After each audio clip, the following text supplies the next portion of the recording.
we were talking about how we might affect or effect change among those that are members of a particular religious society or organized church.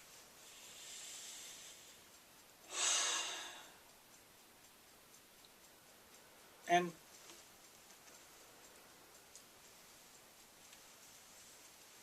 I would like to bring to your attention that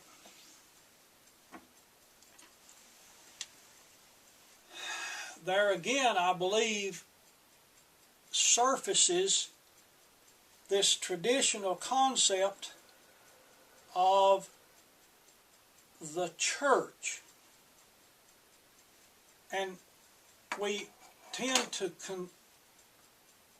occupy our efforts and our thinking on trying to change the church.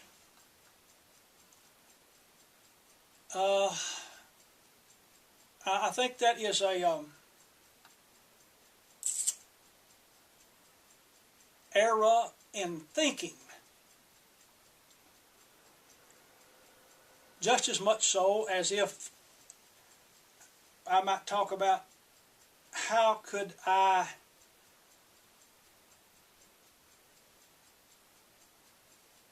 save through proclaiming the gospel everybody that lived in a small town, or how might I make believers of every citizen in the state of Tennessee. And of course, I think we would all understand the only way it can be done, if it were ever to be done, would have to be done one person at a time.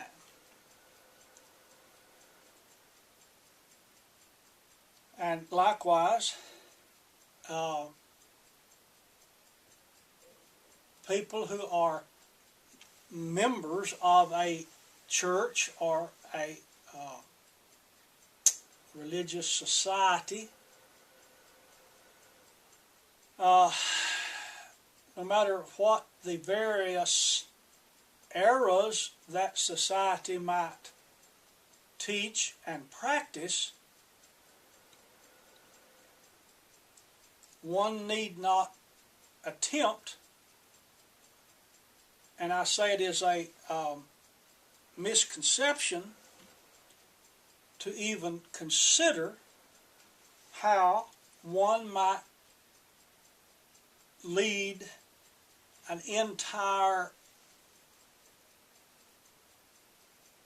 society, organized church, what some people call a local congregation, to lead that entire unit, corporate body, to give up a certain era, either in doctrine or practice,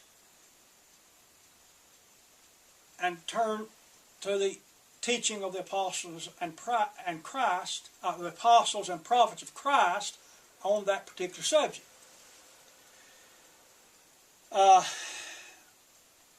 You see, it's a mistaken concept, because, again, I think because of our conditioning and the traditions that people grow up in. So I'm suggesting to you that when we find ourselves in a situation where those around us are involved in error or any type of digression,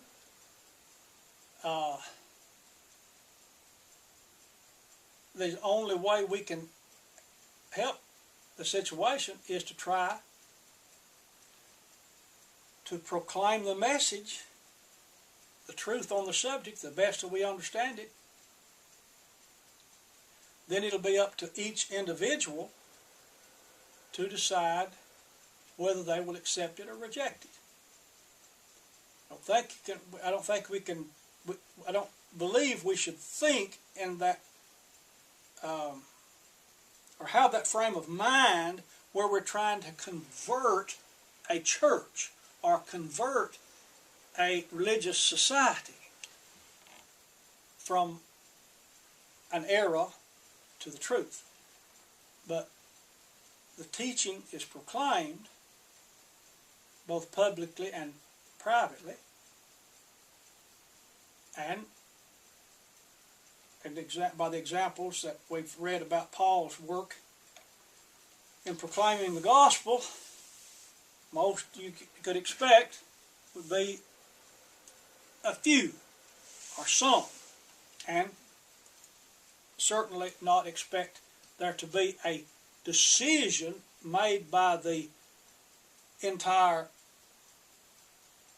society and or the officers in charge of the society make the decision, and then the whole number, all the members of that society just change because the leadership made the change. I think that would take us back to the idea of having the conferences made up of delegates sent from various assemblies to reason on certain matters and come up with a acceptable view on it, take a vote, and then bind it upon the entire membership. So, I hope I've made myself clear on that, and that would be my suggestion. Now, I said we're going to talk about doing this in love, which of course should be the underlying cause of teaching anything in religious or spiritual matters, whether it be our love for a person who's never heard, believed, and obeyed the gospel, or whether it's teaching disciples of Christ more perfectly the way of the Lord, as in the case of Apollos and Priscilla and Aquila. I'm going to take the time, although I'm sure that the listener will be familiar with it, but I'm going to take the time to go over here to Ephesians, and it's in chapter 4 and verse 15. It says, well, I'll read verse 14. That we henceforth be no more children, tossed to and fro and carried about with every wind of doctrine, by the sleight of men and cunning craftiness, whereby they lie in wait to deceive, but speaking the truth in love may grow up into him in all things, which is the head, even Christ. Speaking the truth in love. There are those who teach error, and not everyone who teaches error has this attitude, because I'm convinced some people teach error honestly and sincerely. But there are those who do it in deceit. They do it deceitfully by the sleight of men. I take that comes from the word a sleight of hand. The guys used to perform these tricks. And cunning craftiness. That should never be, of course, the underlying attitude. But our actions and our speaking should be the result of our sincere conviction that such and such errors, and we're talking particularly about this thing of organizing churches and having religious societies,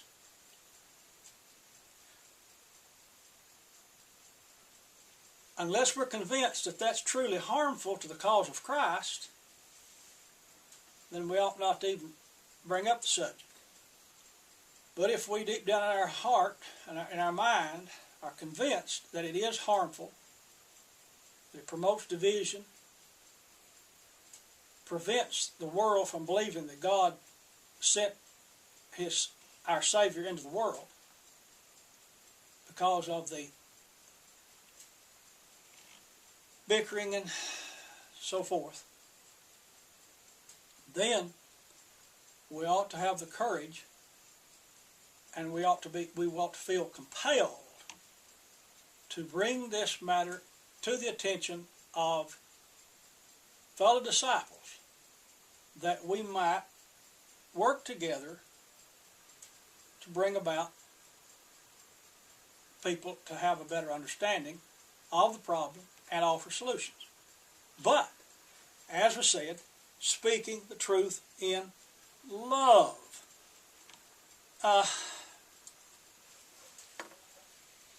I've done some reading over the years of debates and books that were written in order to try to correct certain errors. And too often I see coming out of those pages sarcasm and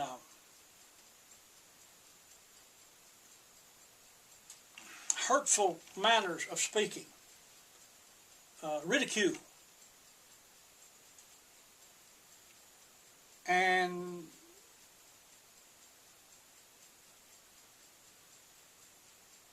like two combatants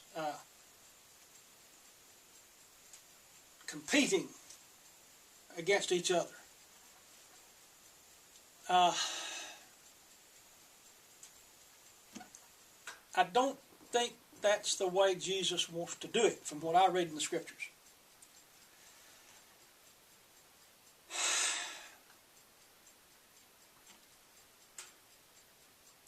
We must be driven by a sincere desire to promote the teaching that we are convinced will bring about the salvation of souls.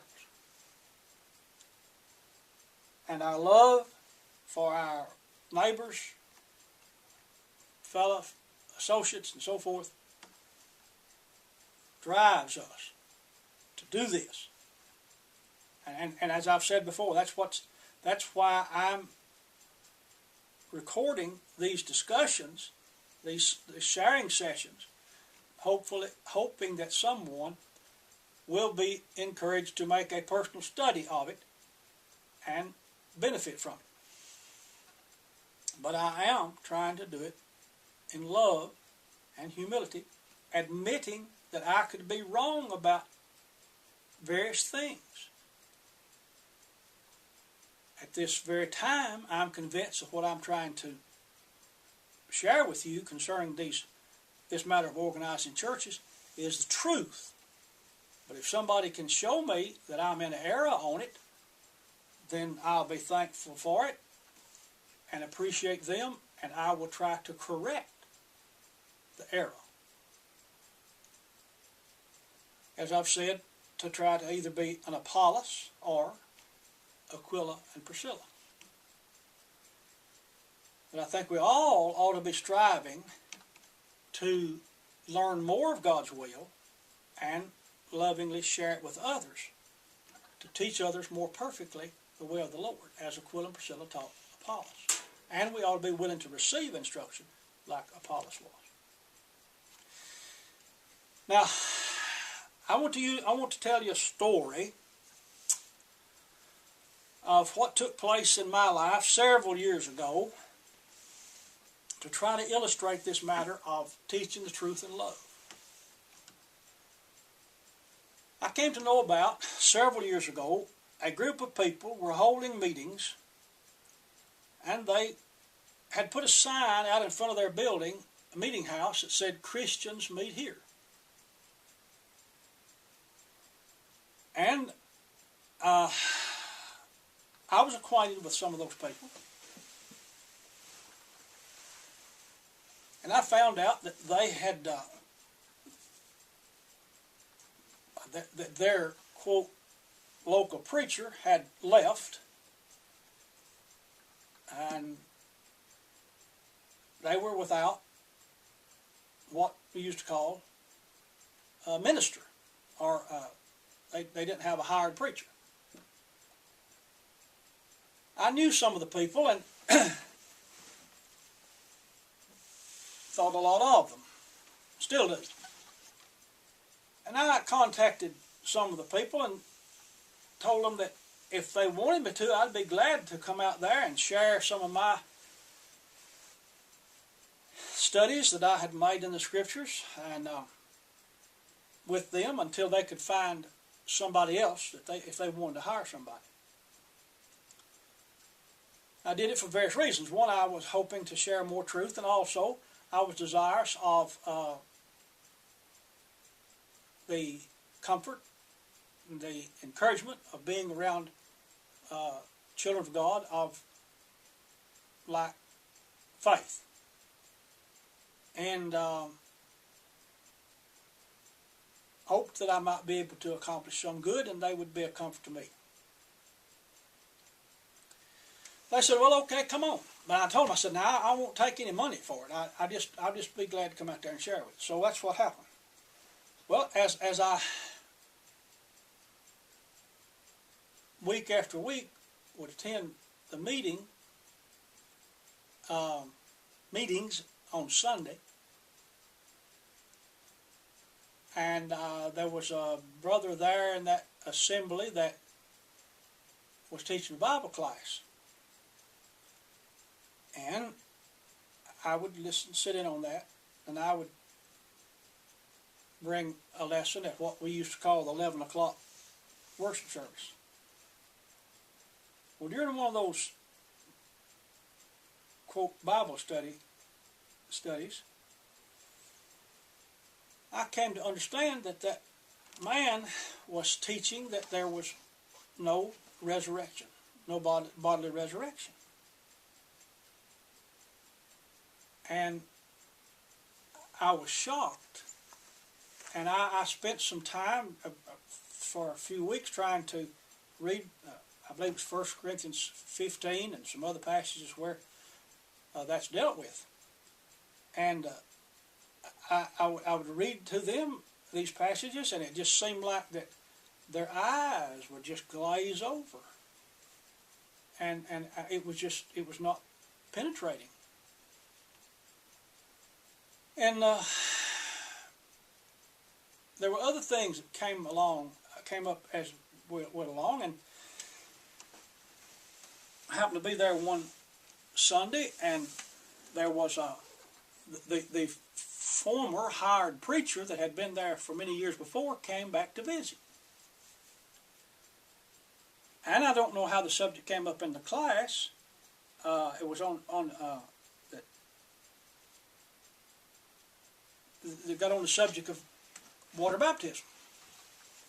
And the visiting former preacher, hired a preacher said that baptism was just like the Lord's Supper. It was a command that should be obeyed by those who are already saved.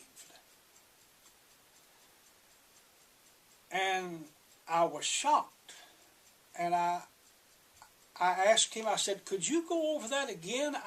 I want to be sure I understand what you're saying." And he went over the same thing, same way. Well, the next Sunday morning, I stood before the assembly when it came my time to speak,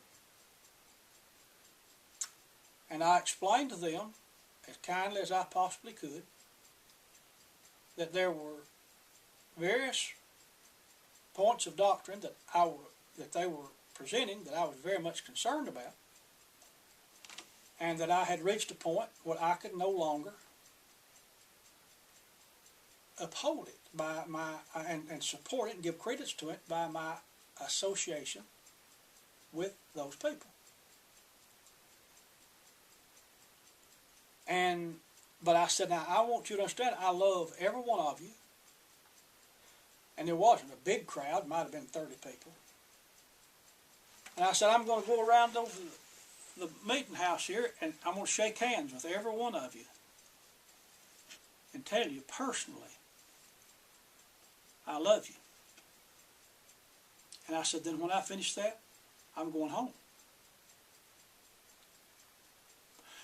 And it grieved me, but that's what I did. And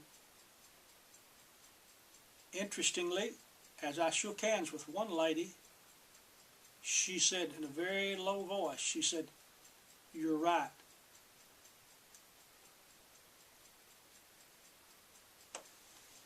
And I still love those people.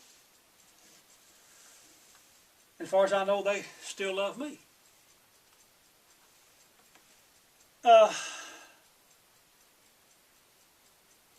I couldn't in good conscience continue in that relationship knowing that they were upholding and teaching various things that I found to be conflicting with what I read in the Scriptures.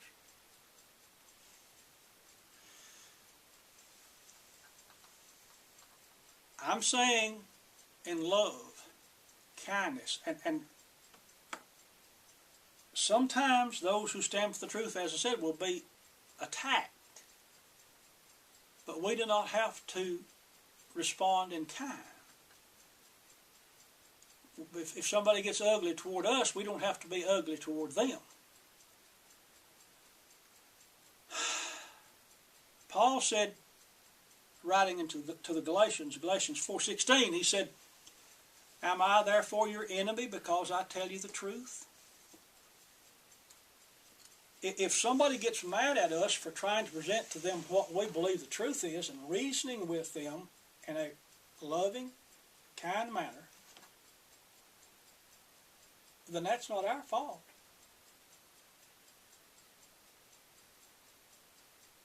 But oftentimes, some people will become our enemy.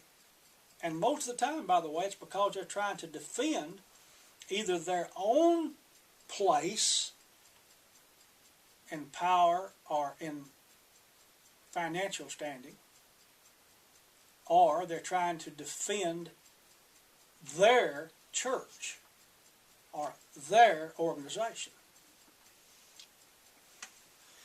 So, it is of the utmost importance that we conduct ourselves humbly, kindly, in all meekness, long-suffering. But there comes a time when we have to say, I believe this is wrong. I've read in the Scripture, it's convinced me that this practice is wrong. I can't go along with it anymore. I can't condone it. I can't support it financially or morally. And here's what I think the truth is on it. And say, I love you, but I'm going home.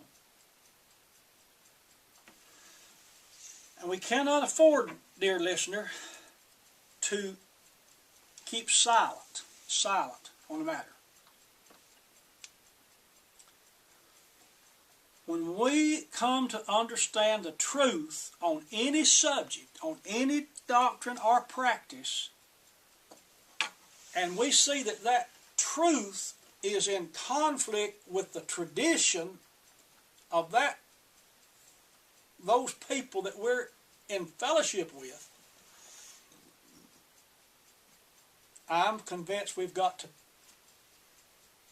try to teach them more perfectly the way of the Lord. Do it kindly,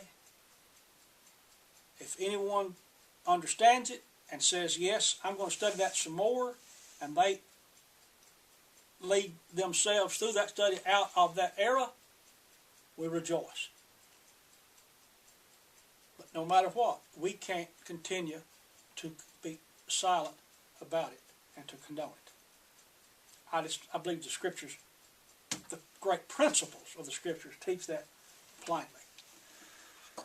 Paul said to I believe the elders in Ephesus that he called to him. He said, I believe he said something like, I am free from the blood of all men, for I have not shunned to declare unto you the whole counsel of God. Too many times we know a particular truth, and yet because of certain pressures we will just say, well, I'll just have to be quiet about that. I'm afraid to. Now, I raise this question as I come to the close of, near the end of this segment.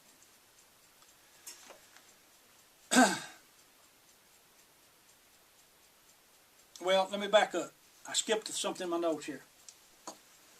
People hear me teaching on this subject, many of them, and I've heard it said before, are going to say, we have to go somewhere. We've got to go somewhere.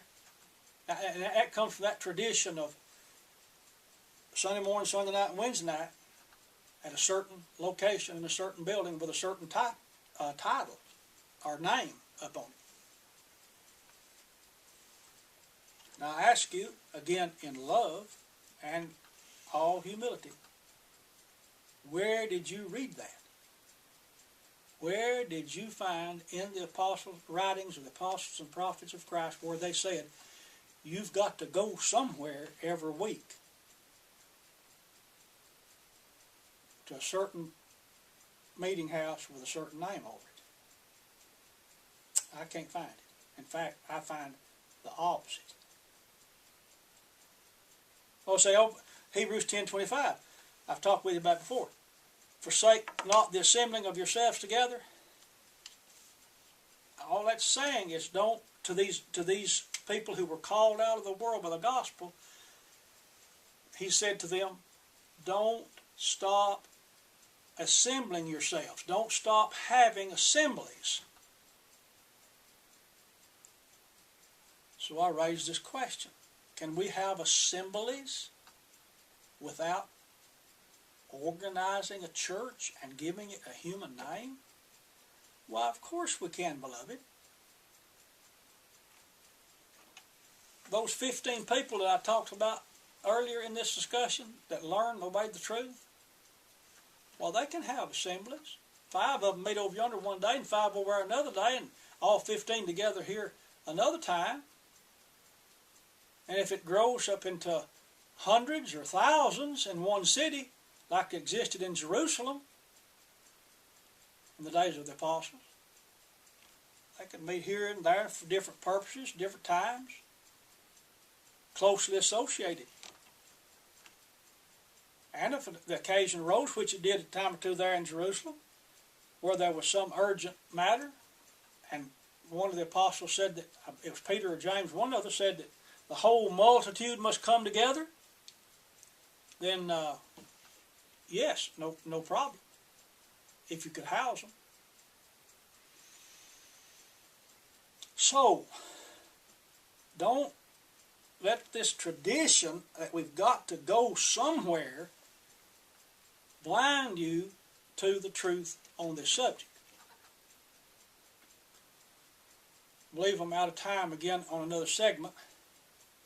I'm going to come back, hopefully, and ask the question, and I beg you to be thinking about it.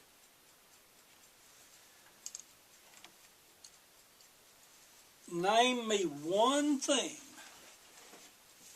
that those 15 disciples, children of God, are commanded to do that requires them to organize a church. And I'm going to go through a list of them, Lord willing, in our next sharing session. But I ask you to do this for me. Tell me one thing that the called out of God are commanded to do that they cannot do without organizing a church. I've not been able to find one. But we're going to go through a list of them, Lord willing. I'm doing this because I want to go to heaven, and I want you to go too. I love you, and I'm not mad at anybody. And I say to you, as Paul said to the Galatians, am I therefore your enemy because I tell you the truth? I hope not. Thank you for listening.